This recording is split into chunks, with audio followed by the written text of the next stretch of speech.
제가 그 굿라이프, 어떤 삶이 행복하고 아름다운 삶인가, 이런 것에 대해서 잠언서를 이번 몇 달 동안 새벽마다 묵상하면서 많은 생각을 하게 됩니다.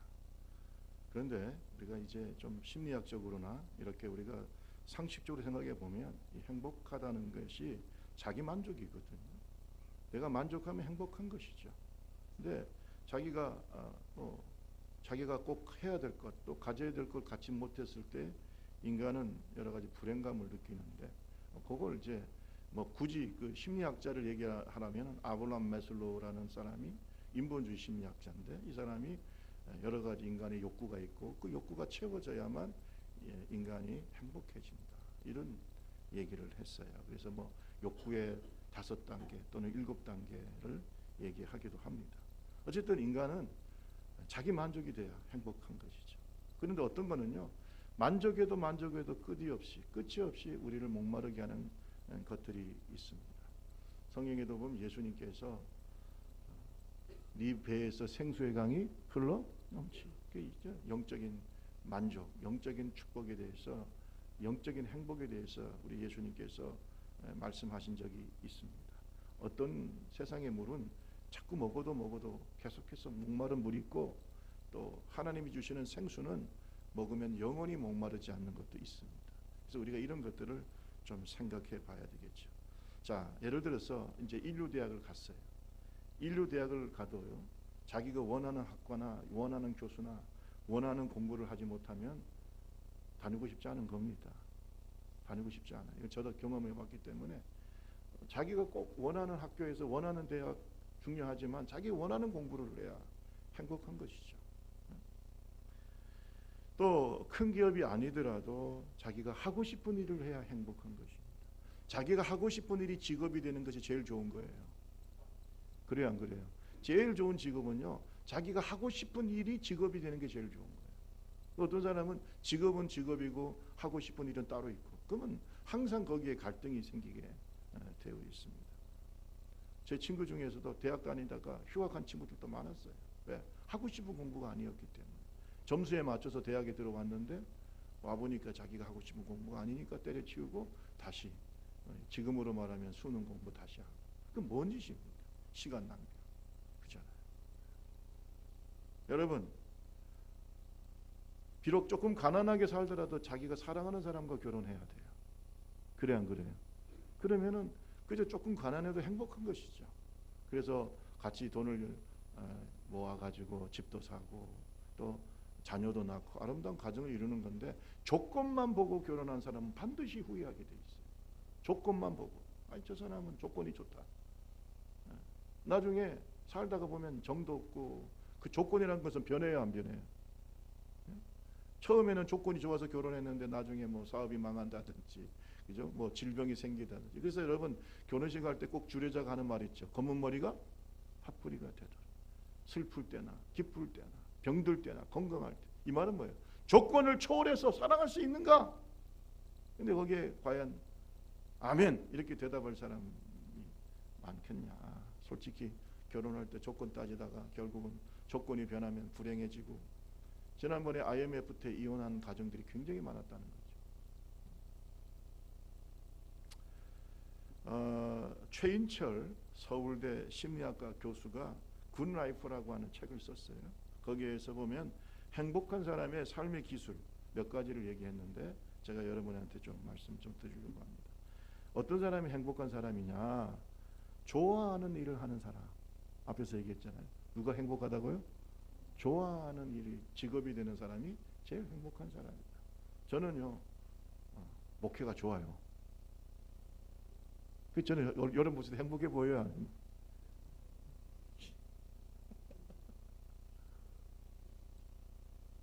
가르치는 걸 좋아해요. 가르치는 걸 좋아해서 신학교는 뭐 사례를 얼마를 받든지 간에 가르치는 게 좋아요. 특히 하나님 말씀 가르치는 게 참 좋아요. 저는 공학을 공부했는데 공학은 별로 저한테 안 맞아가지고 공부보다는 다른 거 많이 했어요. 다른 거. 그런데 어쨌든 간에 자기가 하고 싶은 공부 또 하고 싶은 일, 이렇게 하는 게 행복한 사람. 두 번째는 뭐냐면 되고 싶은 나를 보는 사람이다. 따라합시다. 되고 싶은 나. 나는 누가 돼요? 어떤 사람이 되고 싶은가? 여러분, 그렇게 되고 싶은 내가 되었을 때 나는 뭐예요? 행복한 것이죠. 되고 싶은 나. 그래서 우리가 흔히 그러잖아요. 뭐 40대 자기 얼굴에는 책임을 져야 된다. 뭐 이런 얘기를 하잖아요. 그 다음에 남과 비교하지 않는 사람이 행복합니다. 남과 비교하지 않는 사람. 우리 옆 사람하고 합시다. 다른 사람과 비교하지 맙시다. 시작. 여러분, 자식들이요 제일 듣기 싫은 말이 뭐예요? 아니, 빨리 얘기해 보세요. 여러분이 어릴 때 제일 듣기 다른 사람 할 거 없어. 여러분이 어릴 때 부모님들이 무슨 얘기할 때 제일 듣기 싫었어요? 야, 옆집에 개똥이 봐라. 자, 공부 열심히 하고 잘하고 부모한테 잘하고 니는 뭐냐? 진짜 내가 네 낳은 걸 진짜 후회스럽다. 뭐 이러면은 막 뒤집어지는 거예요. 왜 비교하냐 이거요. 야, 옆집에 있는 개똥이는 공부도 잘하고 어쩌고 저쩌고. 여러분, 비교하지 말아야 돼. 비교하면요, 보통 좋은 걸 비교할 거예요, 안 좋은 걸 비교할 거예요? 내가 잘하는 걸 비교할 거예요, 못하는 걸 비교할 거예요? 한번 생각해 보세요. 사람이 자존감을 낮추는 거예요. 그러면 그 사람이 다 못하느냐? 그게 아니거든요. 그 개똥이보다 잘하는 것도 많아. 근데 꼭 부모님들이나 옆에 있는 사람들은 못하는 걸 가지고 비교한다. 이러니까 여러분 자존감 떨어지면 비교하지 마세요. 자녀들한테도 여러분 절대 비교하는 말 하지 마세요. 아멘 좀 해봐요. 절대 비교하지 말아요. 또 뭐 야 저기 뭐 누구는 시집을 잘 갔다 하느냐 뭐 장가를 잘 갔다 그런 얘기도 하지 마라. 그러니까요 자식들이 부모 만나기가 싫은 거야 솔직히. 효도는 해야 되지만 그렇게 자꾸 그런 얘기를 듣는데 뭐 갖고 싶겠어요. 명절 때도 보면 이 핑계 저 핑계 대고 안 가잖아요. 자꾸 비교하니까. 또 거기에 또 많은 사람들이 모이다 보니까 또 이렇게 야 이 자식은 뭐 되냐, 야 네 아들은 뭐 하냐, 계속 그런 소리 들으면 좋겠어요? 그러지 말아요. 그 다음에 돈보다 관계의 힘을 믿는 사람이 행복하다. 돈보다 뭐예요? 관계. 돈을 주고 관계를 살아 이 말이에요. 사실은. 예? 돈보다 관계예요.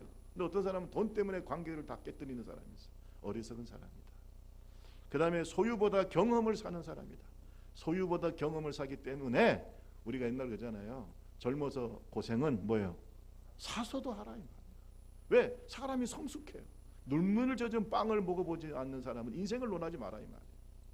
고생 한 번도 안 해보고 요새 그 하여튼 조국인지 뭔지 그 사람 때문에 그냥 나라가 두 쪽이 나가지고 지금.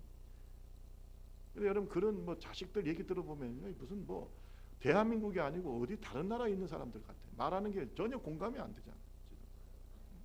경험을 여러분 뭐 고생을 안 해봤으니 뭘 알겠어요? 뭘 알겠어요? 알바하면서 그냥 하루 일해가지고 공부하는 애들을 어떻게 알겠어요? 그 금수저들이. 그래 안 그래요? 금수저들이 흑수저의 마음을 알겠어요? 지도자는 좀 고생해봐야 돼. 고생하라는 게 또 아멘 안 하시네. 예? 고생을 해봐. 목회자도 마찬가지예요. 아버지가 목사고 자기는 그래서 얼떨결에 목사가 되고 절대 깊은 영성이 나올 수가 없어요. 신앙의 연단을 경험한 사람이 좋은 목사가 되는 거예요. 연단 없이 무슨 좋은 목사가 되고 연단 없이 어떻게 좋은 장로 권사가 됩니까? 여러분 장로 권사 집사 중에서 철없는 사람들 참 많아요. 얘기 듣다 보면 저런 말도 안 되는 소리 하고 있어. 교회를 이끌어가면서. 왜 그래요? 남의 아픔을 잘 몰라. 경험을 안 해봐서. 저는요 우리 아버지가 18년 병원에 누워 계시고 어머니가 18년 동안 병원에서 사셨어요. 거의 병원에서 사셨어. 그러면서 저는요 아픈 사람들이 얼마나 힘든가. 아픈 사람만 힘든 게 아니에요. 아파하는 사람 그 가족이 다 힘들어요.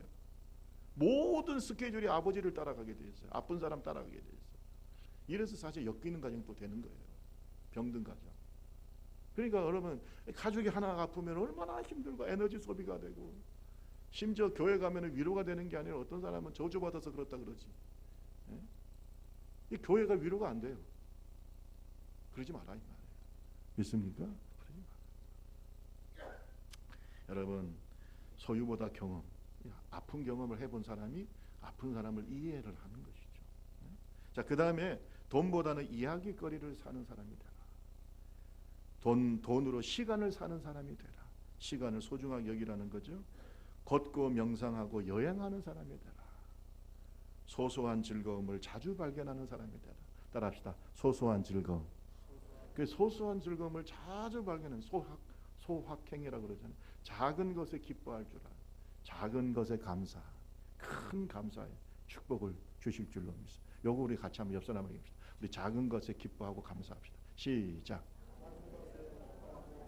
맨날 큰 것만, 큰 축복, 큰 은혜, 큰 영광, 큰 교회. 여러분 큰 교회만 생각하면 제가 지금 여러분하고 있으면서 감사하겠어요? 아이고, 우리 교회는 1000명도 안 돼. 1000명이 아니야 100명도. 이런 마음 갖고 있으면 무슨 제가 감사하면서 목회를 하겠어요? 예? 생각해 보세요. 그래요 안 그래요? 예? 그저 우리 교회 들어오면은 그냥 아유 감사합니다.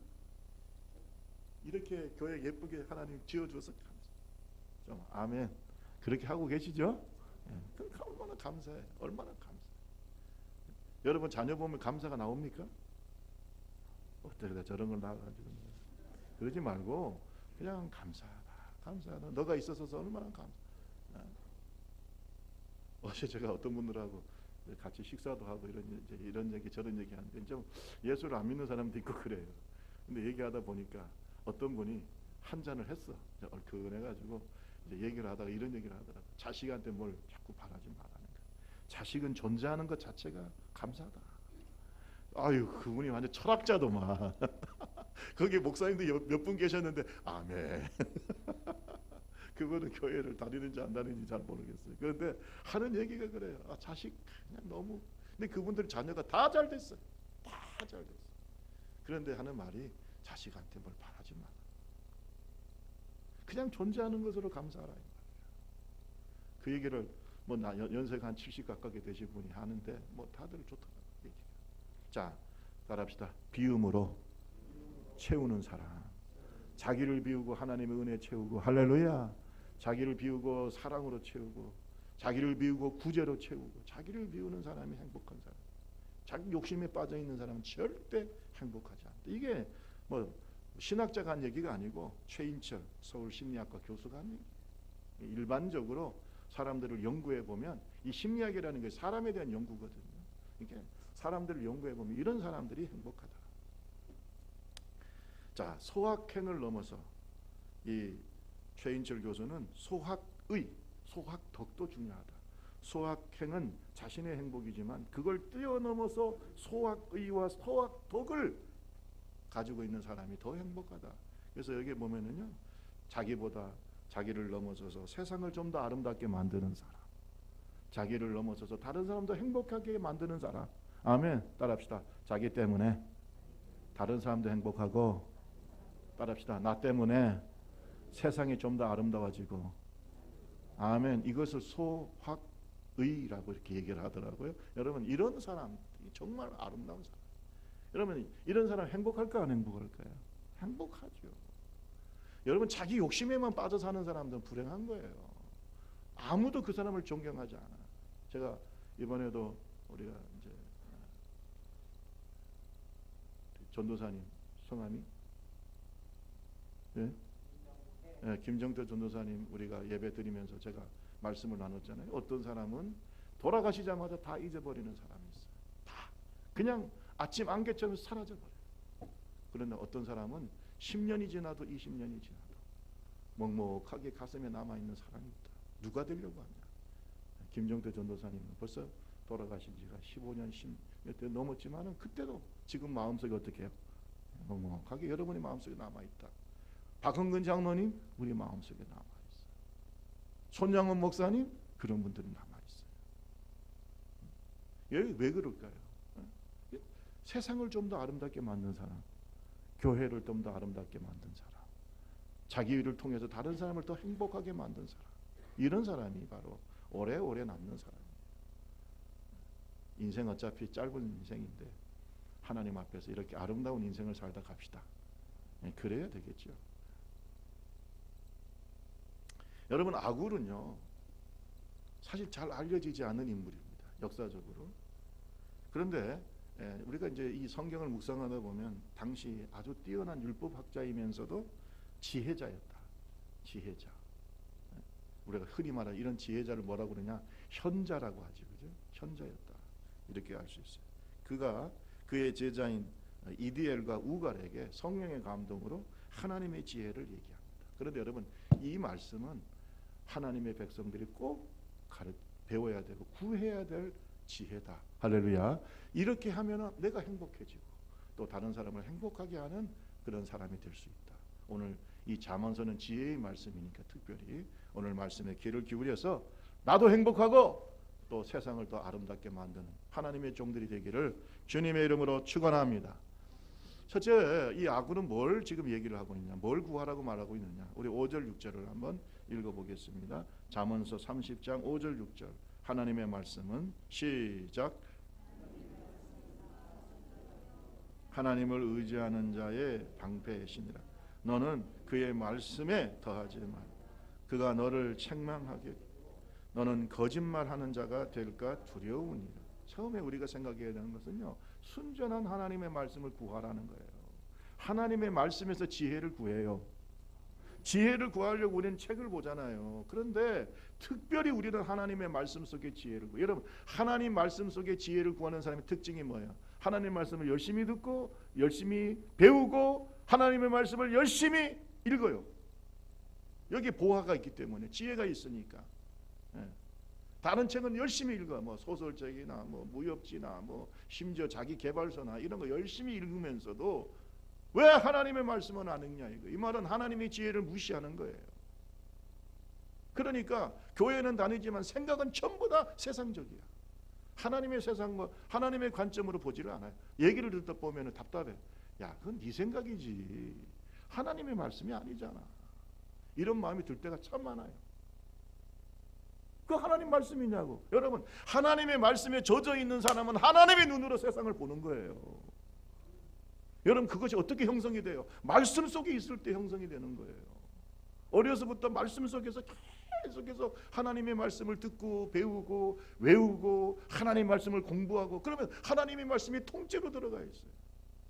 어떤 분이 저한테 그래요. 목사님은 설교 준비를 언제 합니까? 걸어다니는 게 설교 준비예요. 그냥. 왜 그렇게 저를 보십니까? 진짜예요. 왜? 이 수십 년 동안 하나님의 말씀을 듣고 배우고 묵상하고 뭐 제가 큐티 한 것만 해도 30년이 넘는데 당연하지 않겠어요? 말씀이 그냥 머릿속에 들어가 있어. 사실은 뭐 몇 장 몇 절입니까? 이렇게 말하면 딱 얘기하기는 어려울 때가 많지만 이 말씀의 전체적인 흐름이 내 속에 있다. 그래서 여러분, 하나님의 뜻이 무엇인가 사실 깊이 알 수 있어요. 근데 여러분, 교회 다니면서 성경 한 번도 안 읽어. 한 번도 안 읽어. 그러면서도 하나님 축복 주세요. 하나님 은혜 주세요. 하나님 말씀하십니다. 야, 너는 내 마음 아나? 따라합시다. 내 마음 알아? 너는 내 마음 알아? 너 내 마음 아냐 이거요. 내 마음도 모르면서 뭔 얘기를 하냐 이거요. 여러분, 아굴은 현자라고 그랬잖아요. 많은 제자가 있고 율법 학자였고. 그런데 아굴이 뭐라고 얘기하냐면요, 하나님 앞에서 2절 말씀 보세요. 30장 2절에 보면 나는 다른 사람에 비하면 짐승이라. 내게는 사람의 총명이 있지 아니하니라. 아니 그 당시 당대에 아주 훌륭한 현자가, 지혜로운 사람, 선생님, 학자가 나는 뭐라고요? 짐승이야. 지혜 없는 짐승과 같다. 여러분, 이건 뭐예요? 하나님의 말씀은 배워도 뭐가 없다. 그렇죠? 나는 하나님의 말을 다 알 수가 없어요. 여러분, 이런 고백을 하는 사람이 진짜 학자인 거예요. 다 안다고 얘기하는 사람은요, 모르는 사람이야. 제가 얘기했잖아요. 영어 제일 잘하는 사람이 누구라고 그랬어요? 중학생. 이제 막 아이며 보이 뭐 학교에서 시험 치면은 영어 시험 막 100점 받고 그러면 자기가 세상에서 제일 영어 잘하는 사람이라고 생각해. 지나가다가 막 외국인 만나면 제일 용감한 사람이 언제는? 중학교. 중학생들은 막 용감해. 딱 가가지고 막 얘기 막 하고 막 그러죠. 그런데 여러분, 조금만 영어 공부하고 나면요, 그 다음부터 어떻게 돼요? 이게 어렵다. 영어 참 어렵다. 수십 가지 이디엄이 있어요. 이 이디엄을 잘해야 되거든요. 이 이디엄이라는 게 관용어가 수없이 많아요. 그거 어떻게 다 알겠어요? 여러분, 우리나라도 보면 얘기하다 보면 속담이라든지 격언이라든지 관용어 많이 써요, 안 써요? 그런 우리가 영어를 다 어떻게 하겠어요? 그러니까 영어는 배울수록 어렵다는 얘기가 나오는 거예요. 여러분, 하나님의 말씀을 뭣도 모르면서 아는 것처럼 하지 말아요. 하나님의 지혜 속으로 들어가. 더 깊이. 어떤 분은 그러더라고요. 목사님, 평생 동안 성경 하나 가지고 계속해서 설교하는데 설교할 게 있냐고. 제가 벌써 30년 됐다니까요. 양권사님, 30년 동안 이 성경 갖고 설교하고 있어요. 설교할 게 있을까요, 이게? 따라합시다. 파도. 따라합시다. 파도. 끝이 없다. 하나님의 지혜는 하늘보다 높아요. 바다보다 깊어. 어떤 데는 이런 말씀이다 하고 지나갔는데 더 깊이 깨달을 때가 너무나 많아요. 하나님의 지혜를 배워야 돼요, 안 배워야 돼요? 배워야 되겠죠. 아는 것처럼 생각하지 마세요. 더 깊은 바다에 큰 은혜가 있어요.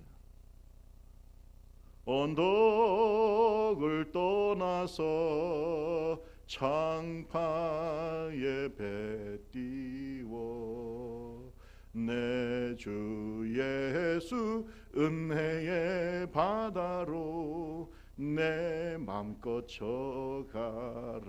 그저 찰싹거리는 앞에 그게 바다의 전부라고 생각하지 마라. 더 깊은 물이 있다. 더 깊은 영적인 은혜의 바다가 있고 그 깊은 은혜의 바다 속에 그 신비한 하나님의 지혜가 있어요. 오직 있으면 욥도 하나님 그 지혜자가, 여러분 욥기서도 지혜서거든요. 그 욥도 지금까지는 내가 주님 앞에서 눈으로만 봤는데, 귀로만 들었는데 이제는 뭘로 본다고 그랬어요? 눈으로 더 깊이 하나님을 알게 되었어요. 고난 속에서 하나님을 진짜 발견하게 됐다. 그래서 저는요, 고난 당하는 것도 축복이야. 그거 갖고 너무 고난 당하는 것 가지고 너무, 왜? 그 속에서 우리는 살아계신 하나님을 더 깊이 경험하는 거예요. 하나님 살아계시잖아요. 자녀들이 고생하고 고통당하는 것이 안타까운 일이긴 하지만요, 어떤 때는 그저 하나님께 맡기는 것도 필요해요. 그래요, 안 그래요?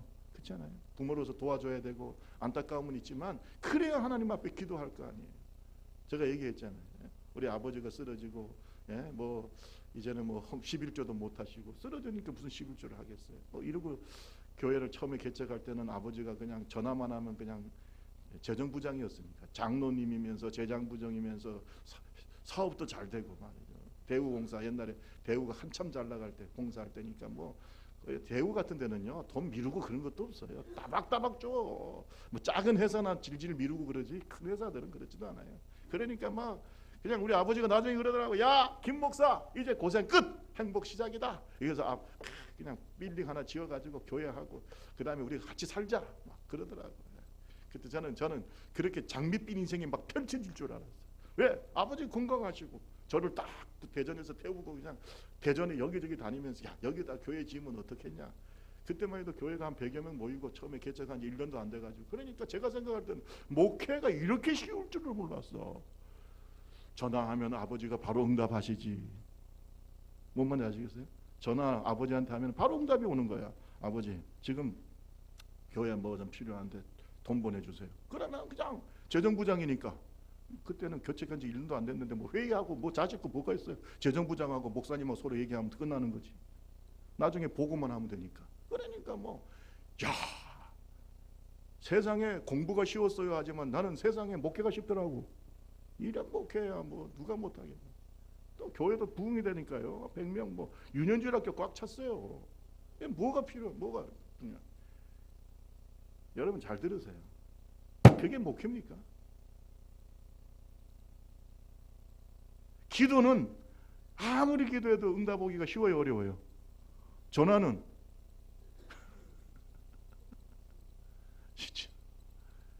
물론 그렇다고 해서 제가 기도 안 하는 목사는 아니었지만은 여러분 잘 들으세요. 영적인 철이 들어야 돼. 고난이 나에게 유익할 때가 있어요. 우리 옆 사람하고 합시다. 고난이 유익할 때가 있습니다. 빨리 시작. 저는 그래서 제가 아버지가 쓰러지셨을 때 붙잡고 기도해서, 하나님 빨리 일으켜 달라. 교회가 있는데 하나님 이렇게 누워 있으면 됩니까? 장로가 하나님 빨리 이렇게 주셔. 딱 하는데 하나님께서 응답해 주셨어요. 야, 김 목사, 이것은 너의 교과서야. 사람의 힘을 의지하지 말고 누구를 의지하라? 하나님. 제가 그때 응답받고 아버지가 빨리 일어날 것 같지는 않고 딱 그때 응답이 왔었어요. 사실 18년 누워 계시더라. 여러분 그 고난의 세월이었고 힘든 일이었지만은 하나님께서 많은 것을 깨닫게 해주시는 영적인 철이 들어야 되죠. 뭐 하나님을 얼마나 알까? 하나님의 말씀이 내 속에 육화가 돼야 돼요. 하나님의 말씀이 내 인격이 돼야 돼요. 하나님의 말씀이 나의 사상이 돼야 돼. 그렇지 않고서 우리가 하나님을 잘 배우고 안다고 말할 수 있나? 그럴 수 없어요. 편안할 때 누가 못 믿습니까? 예? 잘 될 때 누가 못 믿어요? 하지만 고통스럽고 어려울 때 하나님을 경험하는 것이 중요합니다. 하나님의 약속을 믿는 것이 중요합니다. 그래서 이스라엘 백성들에게도 40년 동안 뭐가 있었어요? 광야 생활이 있어요. 40년 동안 광야 생활할 동안 이스라엘 백성들이 항상 하는 얘기가 어디로 돌아가자는 거예요? 애굽으로. 그때는 물론 힘들고 어렵지만 고기도 있었고 뭐 맛있는 것도 많았고 광야에 뭐가 있어요? 만나와 메추라기 이거 먹으면서 자꾸 돌아가자는 거예요. 여러분 오늘 저와 여러분들이 하나님의 깊은 말씀 속에서 하나님이 주시는 큰 은혜를 누리기를 주님의 이름으로 축원합니다. 근데 여러분 오늘 성경 말씀에 5절 6절에 보면 하나님의 말씀을 순전하다라고 표현하고 있어요. 이 순전하다라고 하는 말은 거짓이 없다, 불순물이 없다. 따라합시다. 불순물이 없다. 순전하다는 말은 불순물이 없다. 우리가 순금 그러잖아요. 불순물이 없는 거죠. 순금. 이게 불순물이 없다는 겁니다. 거짓이 없다는 거예요. 여러분 왜 우리가 하나님의 말씀을 믿을 만하냐 하면 거짓이 없기 때문에, 반드시 이루어지기 때문에, 진실하기 때문에. 그래서 여러분 하나님의 사람은 진실한 말씀, 순전한 하나님의 말씀을 구하는 사람인 줄로 믿습니다. 하나님의 말씀은 100% 이루어져요. 여러분 이렇게 하나님의 말씀을 의지하는 자를, 하나님의 말씀을 의지하는 자를 하나님은 어떻게 생각하시냐면 나를 의지한다고 생각하시는 거예요. 따라합시다. 말씀을 의지하는 자가 하나님을 의지하는 자다. 저기 성경에 있잖아요. 여러분 5절에 30장 5절에 보면 하나님의 말씀은 다 순전하며 하나님은 그를 의지하는 자의 방패가 되신다. 하나님의 말씀을 의지해서 나가는 사람은 하나님이 딱 책임지는 거예요. 하나님의 말씀이 여러분을 책임지게 만드세요. 하나님의 말씀이 여러분을 책임지게 만들으라고.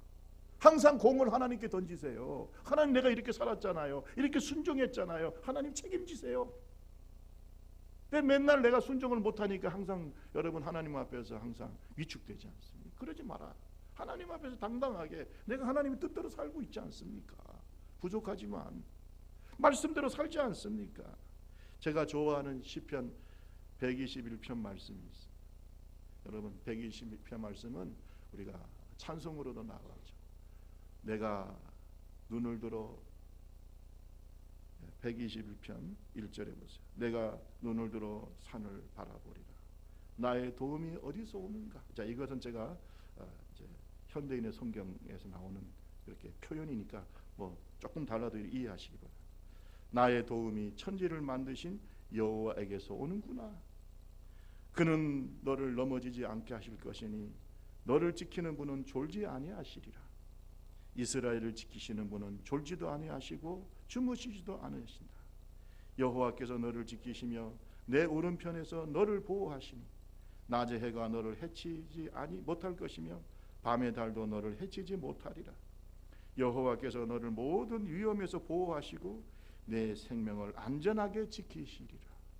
내가 어디로 가든지 그가 너를 지키실 것이니 지금부터 영원히 지키시리라. 그 말씀이 지금 이건 개역개정의 말씀. 여러분 이게 무슨 말이에요? 하나님의 말씀을 의지하는 자, 누구를 의지하는 자라고요? 하나님.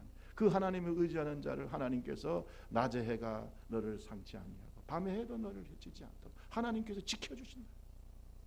나의 방패가 되신다. 여러분 그래서 여러분 말씀을 지키며 살아가는 사람에게는요 든든함이 있는 거예요. 하나님이 나를 지키신다 이 말. 그렇기 때문에 오늘 우리가 하나님의 말씀을 지키는 자가 되기를 주님의 이름으로 축원합니다. 그런데 하나님의 순전한 말씀을 구하는 자의 태도가 오늘 성경 어떻게 그럼 우리가 하나님의 말씀을 구해야 되느냐? 액면 그대로 믿으세요. 뭐라고요?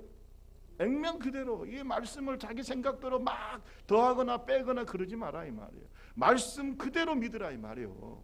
그 성경에 뭐라 그랬어요? 6절에 너는 그의 말씀에 뭐 하지 말라?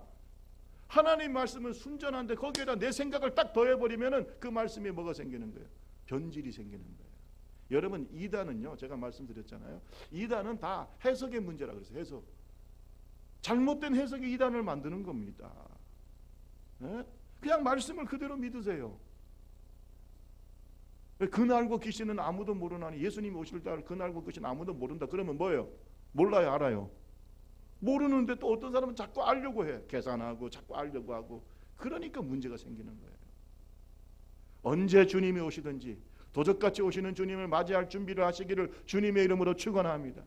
한번 생각해 보세요. 언제, 예를 들어서 2020년도 뭐 12월 뭐 5일 날 오신, 예를 들어서, 이거 아닙니다.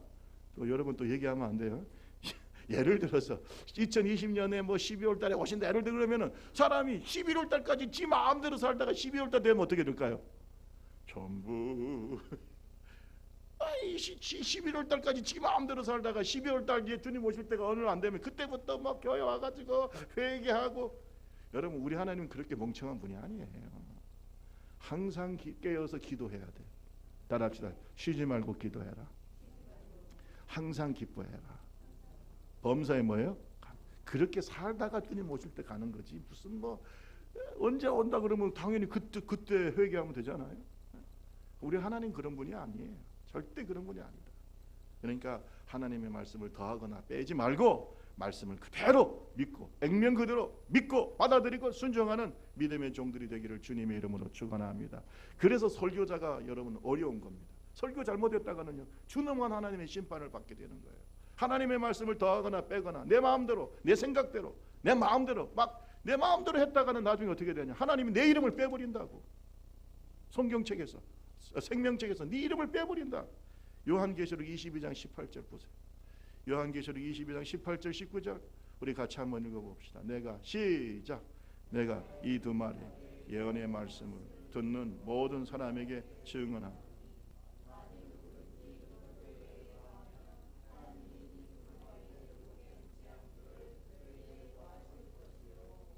만일 누구든지 이 두루마리 예언의 말씀에 제하여 버리면 하나님이 이 두루마리에 기록된 생명나무와 및 거룩한 성에 참여함을 제하여. 여러분, 설교자, 말씀을 가르치는 자 무거운 책임감이 있어요, 없어요? 있잖아요. 말씀 잘못 가르쳤다가는 하나님이 빼버린다고요. 이 말씀이 거짓말 같아요? 제가 그러잖아요. 말씀 가르치는 자 조심해야 되는 거예요.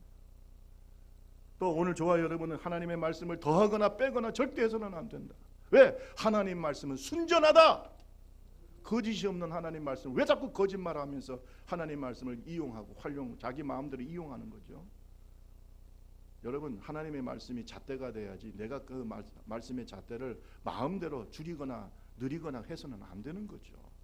오늘 하나님 말씀이 우리에게 기준이 되기를 주님의 이름으로 축원합니다. 그래서 인생을 행복하게 살아가고 하나님이 기뻐하시는 삶을 사는 하나님의 백성은 이렇게 순전한 하나님의 말씀을 항상 구하고 하나님의 지혜를 구하는 사람이에요. 다음에 두 번째는 뭐냐? 따라합시다. 진실함을 구해라. 하나님의 말씀이 진실한 것처럼 나도 진실해야 된다. 이것이에요. 우리 8절 말씀 다 같이 한번 읽어봅시다. 시작. 나를 가난하게도 마시고 부하게도 마시고 오직 필요한 양식으로 나를. 오늘 이 아굴이 두 가지를 간절히 구했는데 그 첫 번째가 뭐냐?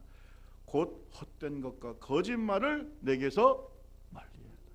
거짓말, 절대로 거짓말하지 않게 해달라. 진실하게 해달라. 헛된 것을 구하지 않겠다. 여러분, 이 헛된 것이 뭐냐? 우상이에요. 우상. 여러분, 우상은 헛된 것인 줄로 믿습니다.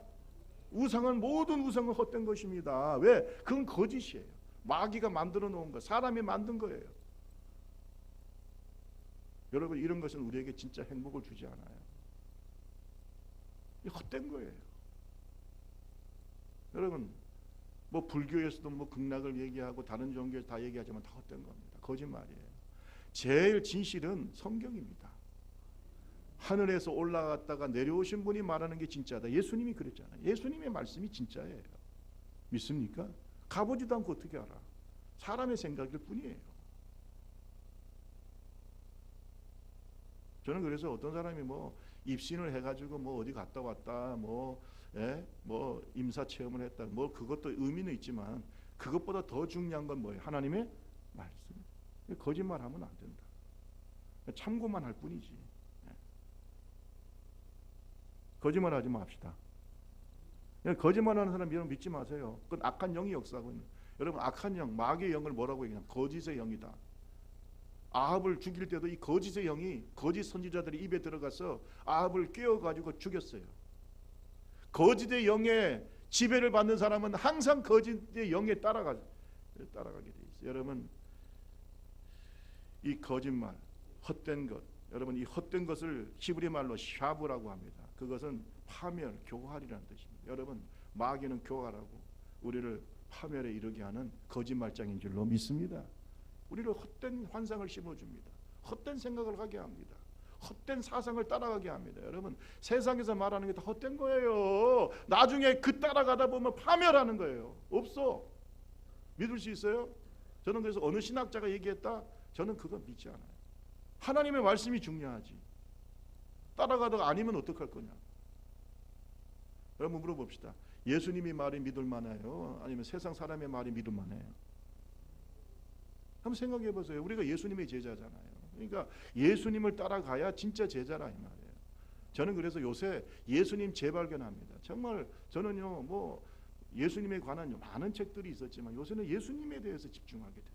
그래서 여러분 우리 작은 도서관에 가면 예수님에 대한 여러 가지 책들이 있어요. 우리가 성경도 봐야 되겠지만 예수님을 한번 보세요. 예수님이 어떤 분인가, 어떤 말씀을 하셨냐. 우리가 닮아야 될 분도 예수님인 줄로 믿습니다. 예수님이 하신 말씀 중에 계속해서 반복적으로 하신 말씀이 내가 진실로 너희에게 이르노니. 따라합시다. 진실로.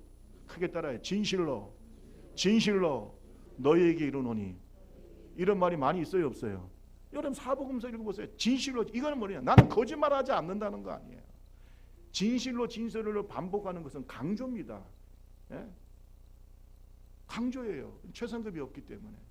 정말로 나는 진실하다 이 말이에요. 하나님은 거짓말하지 않아요. 회전하는 그림자도 없다고 그랬잖아요. 하나님은 변하지 않는 분이에요. 안 그러면 말씀을 우리가 어떻게 믿어요? 그렇잖아요. 여러분 하나님께서 진실하고 우리가 예수를 닮아가고 예수님이 우리 속에 있다고 한다면 우리도 어떻게 해야 돼요? 진실해야 돼. 그런데 어떤 사람은 입만 벌리면 거짓말을 합니다. 여러분 그 사람이요 계속해서 거짓말, 사람이 살다 보면은 한 번, 두 번 거짓말할 수 있는데 계속해서 습관적으로 거짓말하는 걸 보면은 여러분 그 사람 믿지 마세요. 그건 마귀 역사예요. 악한 영이 역사하는 거예요. 여러분 요한복음 8장 44절 보세요. 너희는 너희 아비 마귀에게서 났으니 너희 아비의 욕심대로 너희도 행하고자 하느니라. 우리 같이 한번 읽어봅시다. 그는 처음부터 시작. 그는 처음부터 살인한 자예요. 진리가 그 속에 없으므로 진리에 서지 못하고 거짓말 때마다 제 것으로 말하는 이는 그가 거짓말쟁이요 거짓의 아비가 되었습니다. 보세요. 여러분 하나님은 진리의 하나님, 진실하신 하나님인 줄로 믿습니다. 그러나 그 진리의 반대가 뭐냐? 거짓이에요. 거짓불안, 거짓말쟁이. 여러분 이 거짓되고 악한 세상에서 마귀의 유혹이 많은 세상에서 우리가 승리하려면 진실을 추구해야 돼요. 진실해야 돼요. 그냥 우리가 잘못할 수도 있고 어떤 때는 죄를 지을 수도 있으면 정직하면 되는 거죠. 진실해야 돼요. 오늘 예수님을 닮아가는 사람은 진실하신 예수님의 모습이 있는 줄로 믿습니다. 저 사람은 정말 믿을 수 있는 사람이야. 저 사람의 말은 믿을 수가 있어. 이래야 예수 믿는 사람이지. 입만 벌리면 거짓말해. 저 사람 누구야? 교회 장로야? 교회 집사야? 근데 입만 벌리면 거짓말. 여러분 그 사람은요 절대로 성령의 사람이 아니에요. 진실해야 돼. 손해가 보더라도 진실합시다. 손해를 보더라도 진실하자고요. 어? 어떤 때는 정직하고 진실하다 보면 손해 볼 때 있어요, 없어요? 있잖아요. 그래도 진실해야 돼. 이게 하나님의 사람이에요. 내 속에 있는 이 신앙의 양심이 허락하지 않아야 돼요. 세상 신인, 악한 영, 귀신의 영, 거짓의 영을 이기는 방법은, 그래서 세상의 소금과 빛이 되는 방법은 바로 진실을 추구하는 것에 있어요. 여러분 언론도 진실을 추구해야 돼요. 거짓말하면 안 돼. 학교, 대학교도 진실을 추구해야 돼요. 진리를 추구해야 돼요. 교회도 진실해야 돼요. 아멘. 잘 보세요. 언론이 진실을 추구할 때 정론이 돼요. 좀 아멘 좀 크게 해봐요. 언론이 거짓말하지 않고 진실을 추구할 때 정론이 된다고요. 대학이 진리를 추구할 때 상아탑이 되는 거예요. 이해되십니까? 교회가 진리에 바로 서고 진실을 추구할 때 교회는 진리의 기둥과 터가 되는 거예요. 그래요, 안 그래요? 진실이 무너지고 진리가 무너지면 교회도 무너지고 대학도 무너지고 이 사회는 무너지는 것이에요. 언론도 무너지고 사회가 망하는 거예요. 거짓말이 판치는 대한민국 되지 않도록 여러분 만듭시다. 여야가 중요한 게 아니에요. 왜 거짓말하냐고. 왜 거짓말하는 사람을 옹호합니까? 교회가 입 다물고 있으면 되냐고. 거짓말하지 말아요. 저는 아주 거짓말에 질린 사람이에요. 7년 동안 거짓말하면서 교회 교수들이 힘들게 만들고 뼈고를 그냥 빨아먹고 말이죠. 자기는 벤츠 타고 좋은 거 다 하고 가서 심지어 도박까지 하면서 아야 조금만 있으면 잘 돼. 아이고 그럼 뭐가 잘 될 거야. 교수들 7년 동안이나 피 그냥 교수들이요 제대로 월급을 못 받으니까 방학 때는요 세상에 트럭 운전하다가 교수님 한 분은 돌아가시고 지금 그런 인간이 지금 저 감옥에 들어가 앉아 있잖아요. 감옥에 있어도 할렐루야 그런다고 앉아 있잖아요. 이 한국교회가 이거 제정신입니까 이게 지금? 또 그런 사람을 따르는 사람들도 있어요. 거짓말은 마귀의 영이야. 동의하십니까? 거짓말하는 것은 마귀의 영이라고요. 오늘 저와 여러분 하나님 앞에 진실합시다. 아니 자기가 힘들고 어려워서 교수들한테 힘들다 어렵다 이사장님 그러면 다 동의하죠. 우리도 어렵고 힘들지만은 학교를 바로 세우기 위해서 힘들고 어려워도 그 길을 가겠다고 하면 누가 거기에 반대합니까? 그래서 교수들이 7년 동안 참았는데 나중에 다 드러나는 걸 보니까 자기는 호텔에서 있으면서 호텔에 있는 뭐 전부 다 이상한 데 도박장에 다니면서 그 학교돈을 횡령해 가지고 쓰고 그런 것이 다 검찰의 조사에서 다 튀어나오는 그 배신감이라는 건 이루 말할 수가 없는 거죠. 내가 당신 배부르려고 우리가 이렇게 고생했냐 이거야. 학교를 위해서 그랬지. 그런 사람이 교회 지도자가 되겠냐고요. 여러분 생각해 보세요. 그걸 옳다고 하면 돼요 안 돼요? 옳다고 하면 돼요 안 돼요? 거짓의 영을 따르지 마라 이 말이에요. 지금도 그런 사태가 지금 한국에 벌어지고 있잖아. 또 여기저기서. 그걸 옳다고 합니까? 정신을 차려야 돼요. 여야가 중요하지 않아요. 대한민국 사회가 정직해야 됩니다. 진실해야 됩니다. 한국교회가 진실해야 돼요. 거짓하면 안 돼요. 꼭 기억하세요. 하나님의 백성은 진실을 추구해야 돼요. 정론을 만들고 진짜 진리의 상아탑이 되고 믿습니까? 신학대학부터 진리의 상아탑이 돼야죠. 교회는 진리의 기둥과 터가 돼야 돼요. 그래야 됩니다. 그래야 우리가 행복한 거예요. 오늘 마지막으로 한 말씀만 더 드릴게요. 우리 한번 신명기 한번 먼저 읽어봅시다. 신명기 32장 4절. 하나님은 어떤 분이십니까? 신명기 32장 4절. 그는 반석이시니 같이 한번 읽어볼까요? 시작.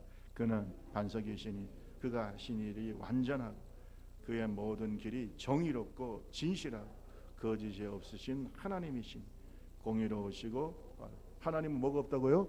거짓이 없어요. 진실. 그러니까 우리가 이 하나님의 백성들 아니겠어요?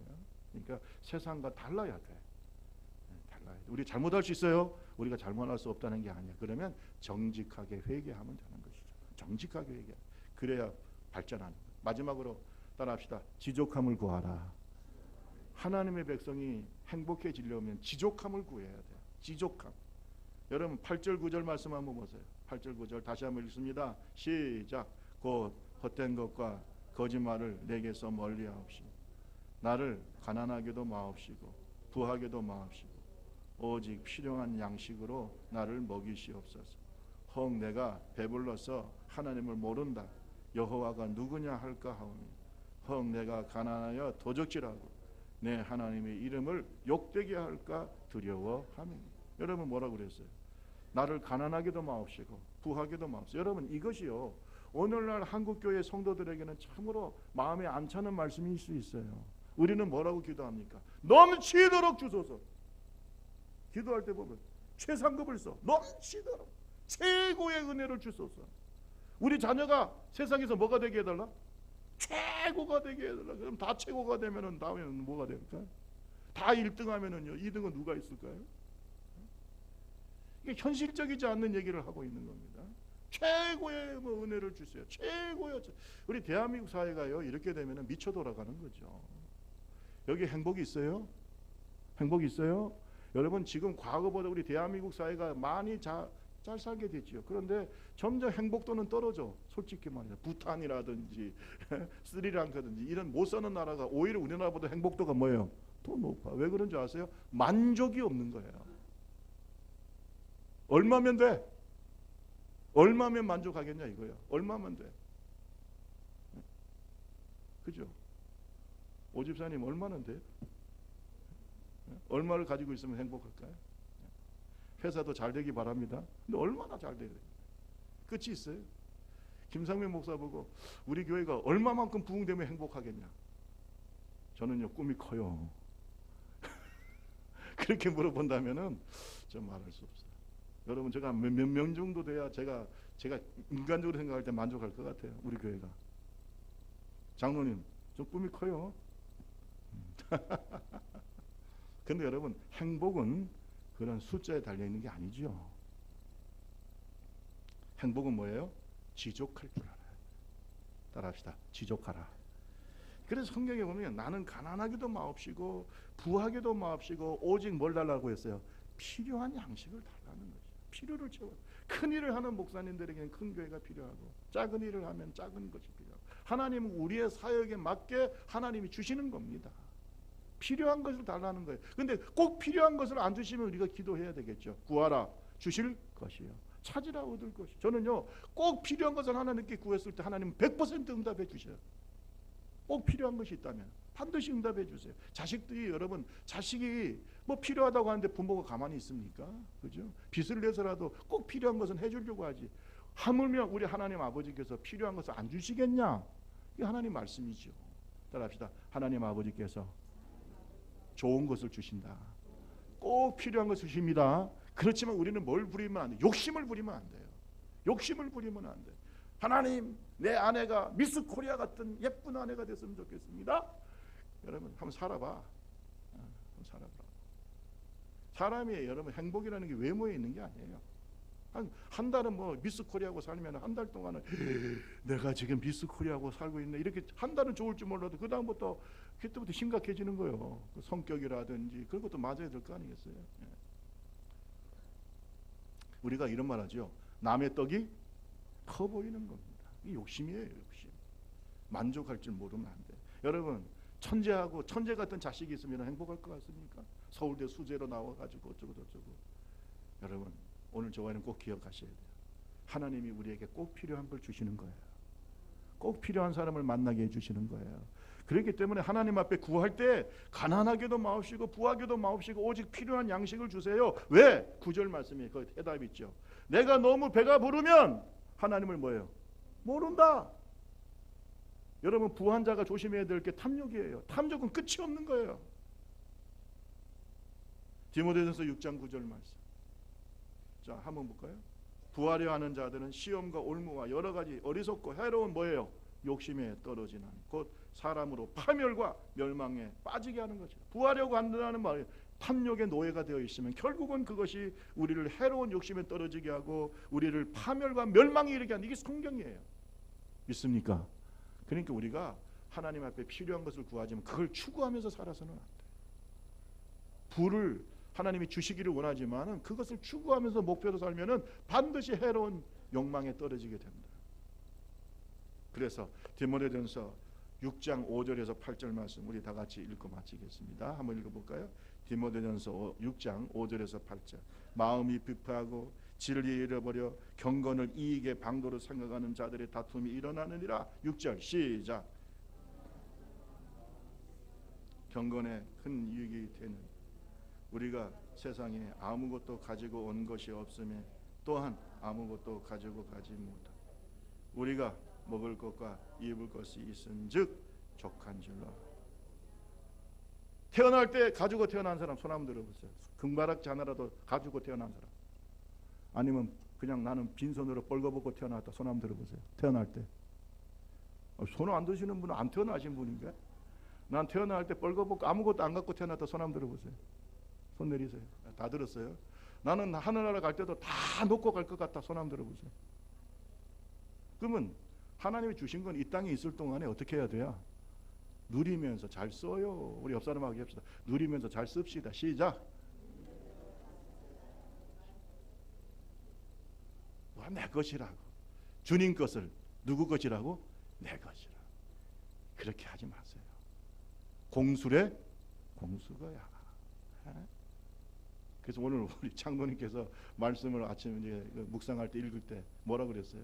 지혜로운 사람의 마음은 상갓집에 있고 어리석은 자의 마음은 혼인집에 있다. 왜? 죽음을 생각하는 사람은 항상 지혜롭습니다. 여러분 잘 들으세요. 지족할 줄 압시다. 족함을 아는 사람, 거기에 행복이 있어요. 여러분 아내에 만족하시고, 여러분 자녀에 만족하시고, 여러분 아멘 할 때까지 계속 할 생각이에요? 여러분 남편에 만족하시고, 남궁원이나 뭐 옛날에 또 잘생긴 사람 누구야? 또 신성이라고 사람 좋을 것 같습니까? 별로 안 좋아. 지금 남편이 최고로 좋아. 야, 이렇게 아멘 안 할 줄 난 정말 몰랐네. 그죠? 지금 아내가 제일 좋죠? 김지미나 옛날 배우들이지만 이런 사람하고 살면 좋을 것 같습니까? 아니에요. 그러니까 만족하고 감사하고, 믿습니까?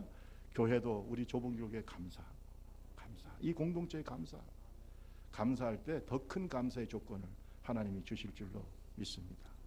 말씀을 마치겠어요.